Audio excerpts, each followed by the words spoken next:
Doctor Diego Dagnino, ¿cómo está? Muchas gracias por recibirnos, un placer y felicitaciones, un nuevo desafío en su vida, ¿no? ¿Cómo estás, Claudio? Muchas Bien. Gracias. Sí, la verdad que sí, es un lindo desafío.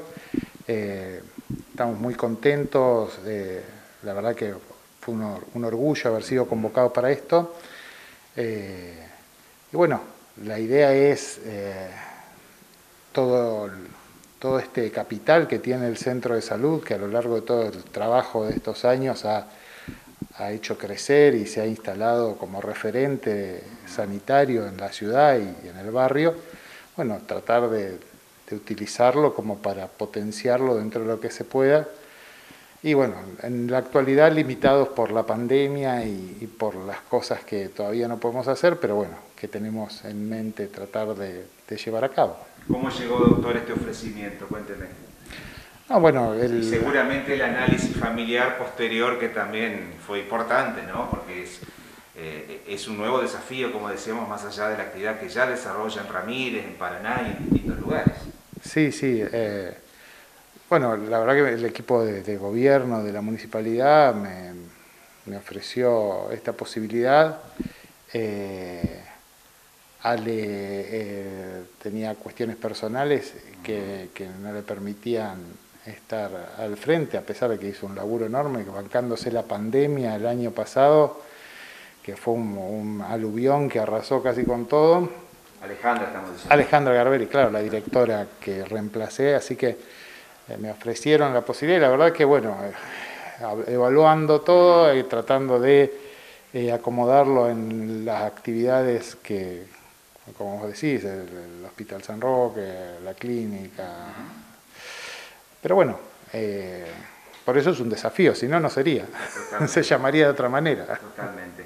Bueno, pensaba en el rol fundamental que están cobrando los centros de salud que brindan el primer nivel de atención a la comunidad, ¿no? Sobre todo en este contexto de pandemia, como usted dice, doctor, son muy importantes porque de alguna manera descentralizan también la labor que prestan los hospitales en este tiempo de vacunación y de atención de otras patologías en este año también complicado que estamos transitando. Sí, este año está complicado y parece que está complicándose más. Sí. Y obviamente el centro de salud es la puerta de entrada al sistema sanitario de mucha gente, ¿no? Sí. Y en particular el centro Eva Perón no solo lo usa la gente que utiliza el sistema público, sino aquella que puede tener opción también de concurrir a centros privados. Nosotros como función tenemos la atención primaria, ¿no? Y eso es sumamente importante, pero también la educación, la promoción de la salud, la prevención es un pilar fundamental. Y en esta época, bueno, la prevención de los contagios, nuestra tarea comunicativa también es muy importante. Más allá de la atención y de cómo se articula todo esto en el contexto actual en el que todos los días potencialmente puede cambiar, porque la demanda a veces supera las posibilidades de hacerle frente, entonces hay que reestructurar sobre la marcha. Pero bueno, eso es el desafío también de este año, ¿no? Que no solo es la cuestión organizativa que uno tiene en la cabeza de cómo le gustaría que crezca el centro de salud, sino cómo se puede hacer eso en el contexto de la pandemia. Cuénteme si le encomendaron algo especialmente y cuáles son sus ideas para estos próximos años. Bueno, en principio la idea es hacerlo crecer, trabajar sobre lo que hay, que es un capital enorme, muy importante, un equipo que ha laburado con mucha fuerza, con mucha energía, con enorme profesionalismo y cariño por la gente. Uno lo ve en el barrio, en la ciudad, se sabe. Con enorme vocación. Fundamentalmente. Y bueno, en principio tratar de estimular lo que te decía recién, la cuestión de promoción, de prevención, de educación sanitaria, llegar a más gente con más contenido. Todavía culturalmente tenemos algunos déficits, algunas cosas sanitarias que tenemos que manejar. La ciencia va avanzando, los conceptos a veces van cambiando y tenemos herramientas para las redes sociales, la tecnología. Vivimos en la época de las TICs, de tecnología de la información, de la comunicación, como para propagar el mensaje con más fuerza. Y también esta época de información hace que, manejando los datos, sabiendo de qué se enferma nuestra gente, qué requerimientos de salud tienen, podemos también dirigir nuestro esfuerzo, dirigir los recursos más eficientemente, no solo tratar de salir a potenciar todas las áreas, sino tal vez, como los recursos son limitados, enfocarse con más energía en las patologías que sufre nuestra gente, nuestro barrio, nuestra ciudad, con más ahínco, permitiendo que los resultados sean mejores, ¿no? Eso es eficiencia. Sobre todo, doctor, porque este centro de salud, en principio fue pensado para el barrio San Carlos, pero en realidad está atendiendo pacientes de todas partes ahora. Sí, tenemos pacientes de todo, no solo de la ciudad también, claro, ¿no? Vienen de otros lugares. Así que bueno, por eso, la idea es que sobre esa roca que ya está fundada, hacer crecer un poquito más. Y le toca la enorme tarea de gestionar ahora, doctor, como director del centro de salud. Pensaba particularmente que se está poniendo mucho el foco, y está bien que así sea, en las camas de terapia intensiva que están ocupadas por el COVID, ¿no? Pero también hay que poner mucho el acento en este nivel primario de atención, porque muchas veces se resuelven problemas aquí y a lo mejor no es necesario llegar a la última etapa, que es a veces una internación por cuestiones graves, ¿no? Entonces es muy importante también poder poner énfasis justamente en la labor que desarrollan estas instituciones. Sí, claro.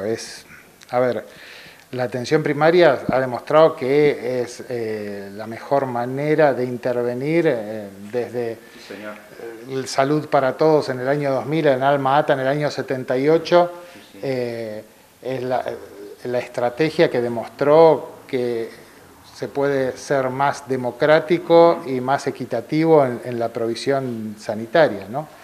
Pero yo creo que estamos a la altura en el centro de salud de prestar ese servicio y bueno, vamos a tratar de gestionarlo de la mejor manera posible. Bueno, Doc, aprovechando esta entrevista, como usted es pediatra, está preocupando mucho también la cantidad de niños que están en este momento internados en Buenos Aires, por ejemplo en el Garrahan, en el Hospital Gutiérrez. Esto se está replicando en el interior del país y, aprovechando su profesión y su especialidad, pedirle nuevamente a la población qué debemos hacer para no llegar a aquello, ¿no?, que está preocupando mucho en Buenos Aires en este momento. Sí, bueno, AMBA nos lleva siempre un poco a la delantera en cuanto a la epidemiología. Pero llega, ¿no? Llega. Sí, es inexorable. Compañeros míos del Hospital Gutiérrez, de cuando yo estaba allá, como me han comentado, ha aumentado el 30% prácticamente la ocupación de camas por pacientes, claro, con COVID, cosa que el año pasado no se veía.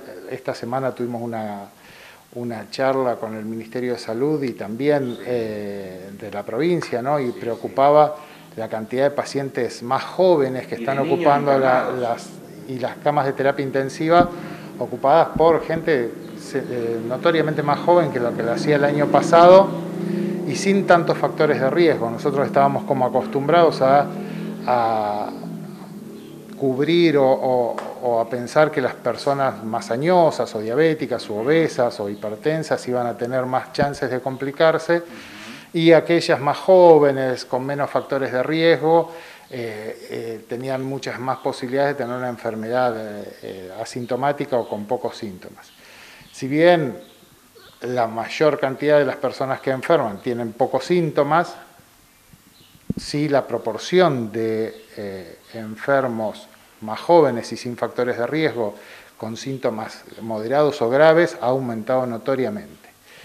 Eso se vio en todo el mundo y lo estamos viendo nosotros. Y nos obliga a redoblar el esfuerzo sobre el cansancio que ya tenemos en mantener las conductas preventivas que tenemos.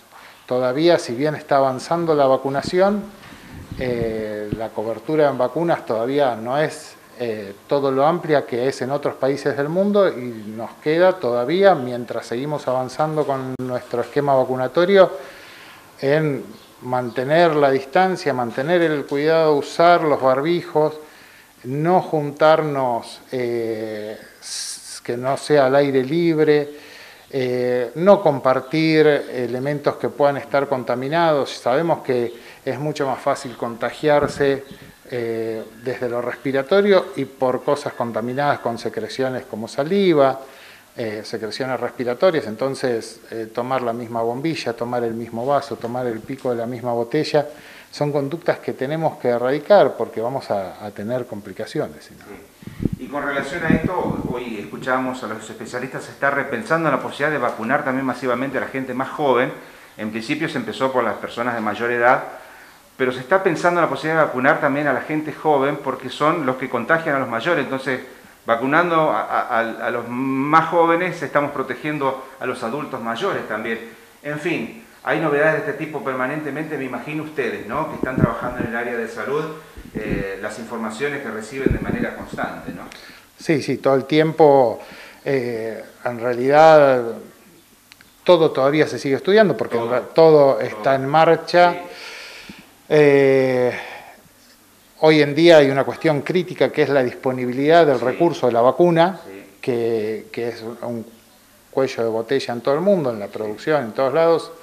Hay países que tienen acceso a más, nosotros tuvimos acceso a menos vacunas, desde la posibilidad de comprarlas, desde la gestión, desde lo que sea, tenemos acceso a menos vacunas y tenemos que administrarla de la mejor manera posible. Eso hace que se esté avanzando con el plan de vacunación. Entre Ríos ha avanzado en forma exitosa y cumpliendo todos los pasos que se fue proponiendo. Ahora se ha iniciado el registro de personas con factores de riesgo de 18 a 64 años, así que, pero por ahora plantear la vacunación masiva de personas de más de 18 años en nuestro contexto es difícil, por lo que yo creo que la sensación de que está la vacuna y de que se ha avanzado mucho científicamente y que hay pruebas con anticuerpos monoclonales que por ahí uno lee y dice tal combinación demostró que...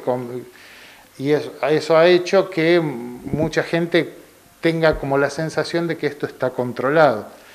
Pero falta tiempo para eso, falta tiempo para que tengamos el 70% de la población vacunada, falta tiempo para que haya una inmunidad de rebaño, para que la gente, para que los casos vayan decayendo por sí solos, y en el camino, y para que estén disponibles los monoclonales y que los podamos comprar, falta mucho tiempo para eso. Entonces en el camino nos queda cuidarnos, nos queda volver a la marcha con lo que ya sabemos. Doctor, última consulta y no lo molestamos más. Lo que todos queremos saber, que yo sé que es una pregunta de difícil respuesta. ¿Cuánto dura normalmente una pandemia? Ustedes seguramente lo han estudiado. ¿Cuándo se estima que la situación en Argentina va a cambiar? Es muy difícil decir eso, no se puede, ¿no? Es muy difícil decirlo. Claro. Es que hay muchos factores que influyen. La verdad es que uno lee los más pesimistas y los más optimistas. Sí. Los más pesimistas hablan del año 2023, algunos hablan de 6, 8 meses más. Lo cierto es que va a depender mucho de nosotros, va a depender de cómo nos cuidemos, de cómo hagamos crecer los casos, de cómo mantengamos nuestro sistema de salud sin explotar, y también el Estado tiene su trabajo en proveer las vacunas y en mantener todo funcionando, y entonces hay muchos factores que uno no puede predecirlos hoy cómo está. Uno sí puede saber cuál es el R0 del virus y cómo se está contagiando en la comunidad. Ahora, si la gente se relaja por completo, va a ir de una manera. Si nos cuidamos en extremo y somos responsables, va a ser de otra manera. Y todo eso va a ir influyendo. Si tenemos todas las vacunas y van llegando en tiempo y forma y permitiendo un ritmo de vacunación fluido y un poco más acelerado tal vez que el que tenemos hoy, va a ser de una manera. Si la disponibilidad de vacunas por la cuestión que sea se reduce, va a ser de otra manera. Entonces, predecirlo es nada, azaroso. Doctor, mucha suerte y nos ponemos a disposición. Muchas gracias, cuento con ustedes.